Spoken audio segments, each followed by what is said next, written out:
Bismillah, Assalamualaikum warahmatullahi ta'ala wabarakatuh.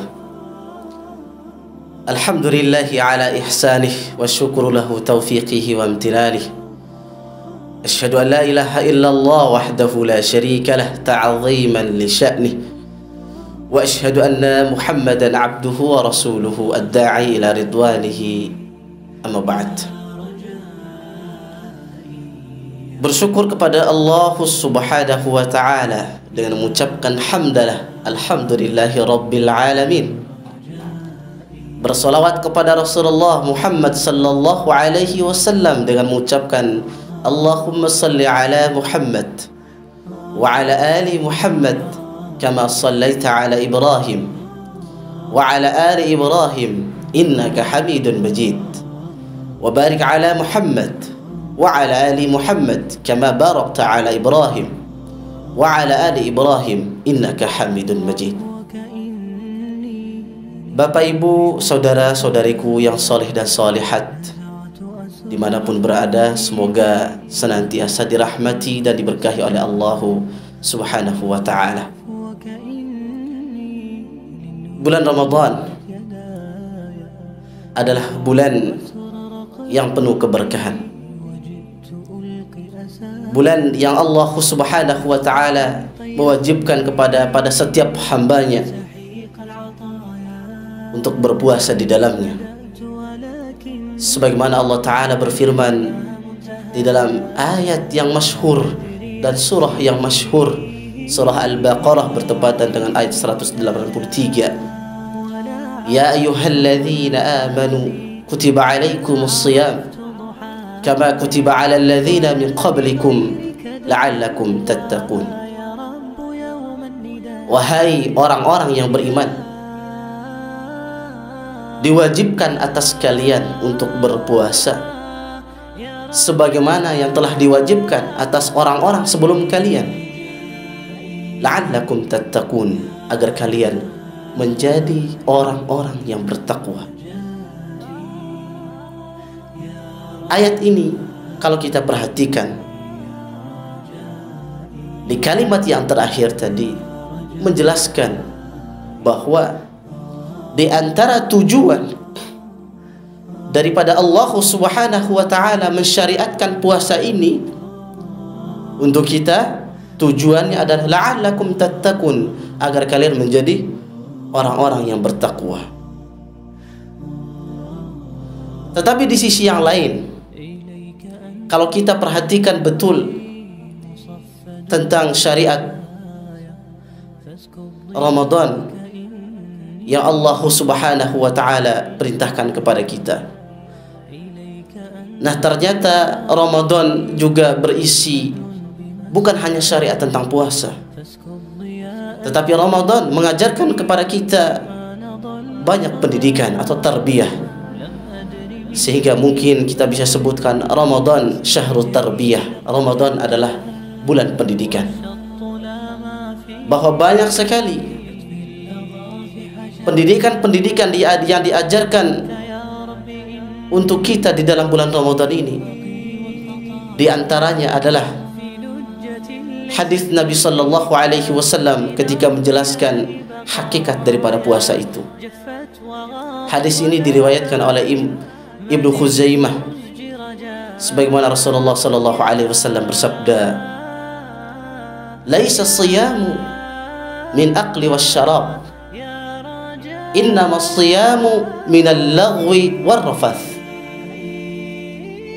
Bahwa puasa itu bukanlah hanya sekedar menahan dari lapar dan juga menahan dari minum, tetapi puasa itu yang sesungguhnya adalah menahan diri kita dari al-laghu, perkataan yang sia-sia, perkataan yang tidak ada manfaat, yang tidak ada faedah sama sekali. Dan juga menahan diri dari perkataan rafath, semua perkataan-perkataan kotor. Dan juga termasuk di dalamnya adalah ghibah, membicarakan aib-aib orang lain, kekurangan orang lain, memfitnah, dosa fitnah, menuduh orang lain dengan tuduhan yang tidak benar,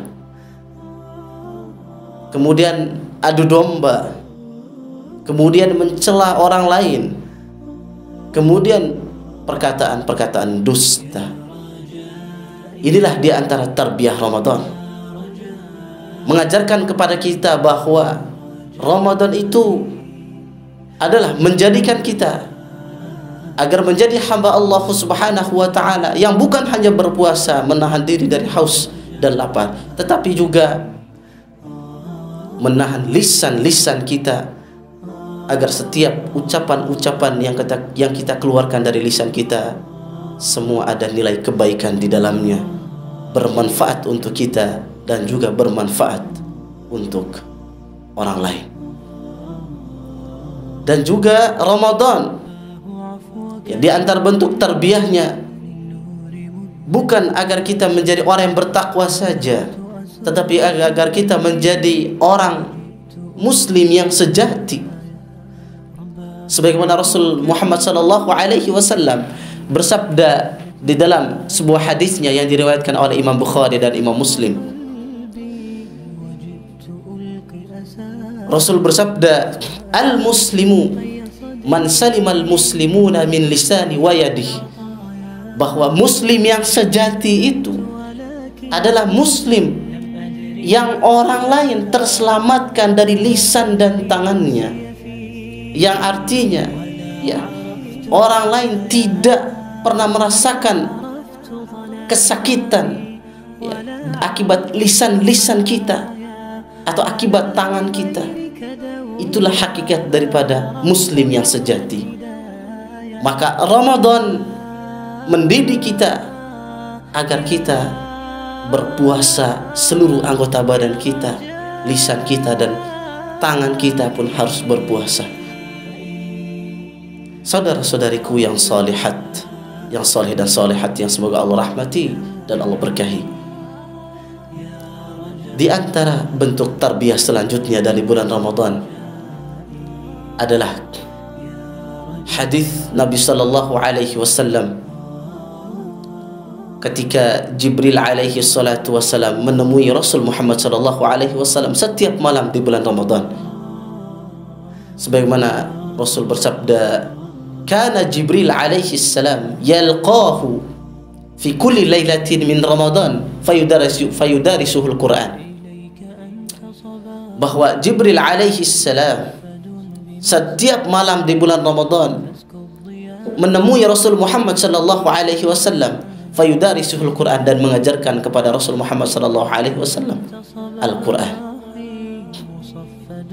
Inilah tarbiyah Ramadan, bahwa hadirnya bulan Ramadan untuk kita adalah momentum terbaik untuk kita, sebagaimana yang telah dicontohkan oleh Nabi sallallahu alaihi wasallam di dalam hadis tadi.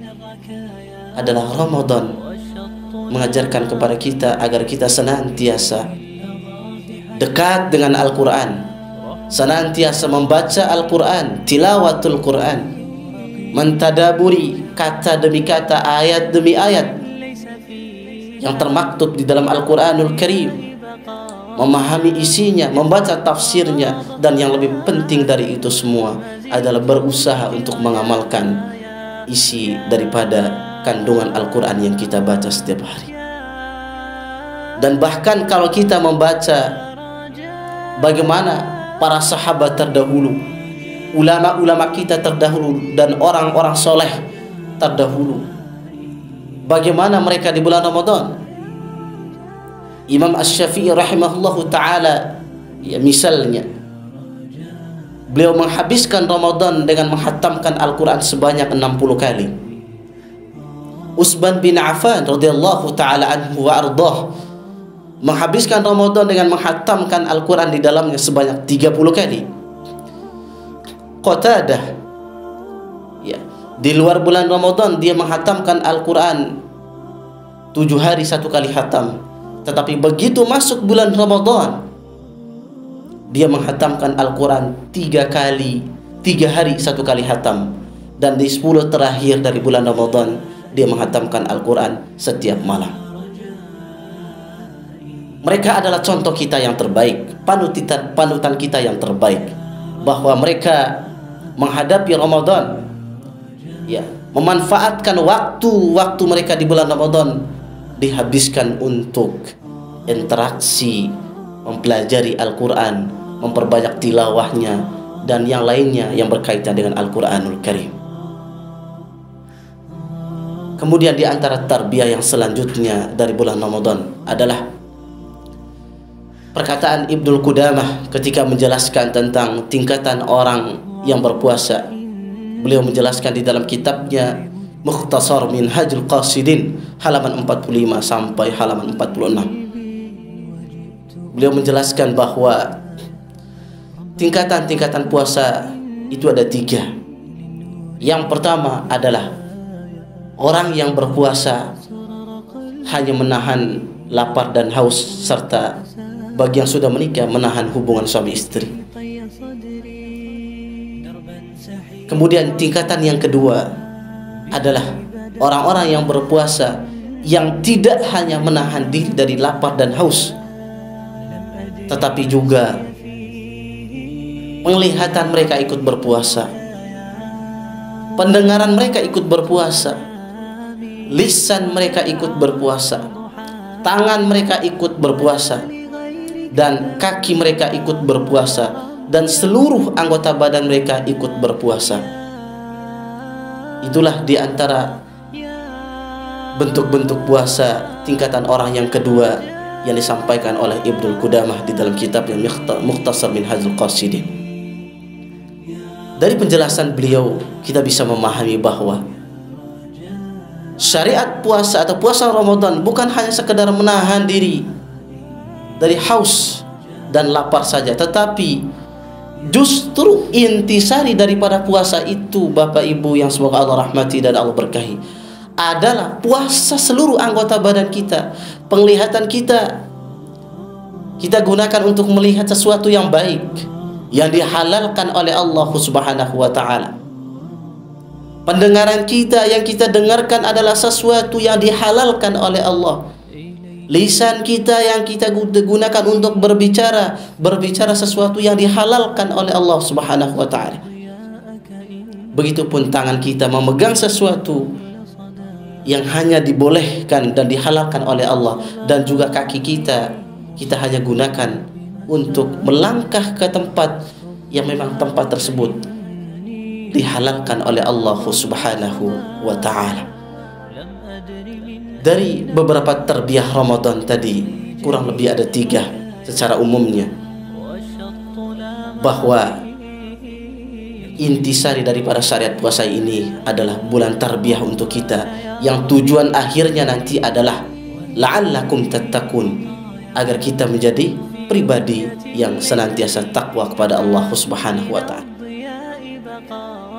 Kalau kita cermati tujuan puasa di ayat itu, la'allakum tattaqun, kata la'allakum tattaqun, ternyata agar kita menjadi orang yang bertakwa itu bukan hanya di bulan Ramadan, tetapi pasca Ramadan. Kalau hanya di bulan Ramadan, maka kalau kita perhatikan bahwa insya Allah banyak orang yang berpuasa di bulan Ramadan, banyak sekali. Banyak orang yang bertakwa di bulan Ramadan yang melakukan amalan ketaatan, berbagai ritual amalan ketaatan yang diperintahkan oleh Allah dan kemudian yang diperintahkan oleh Rasul Muhammad SAW, banyak yang melakukannya.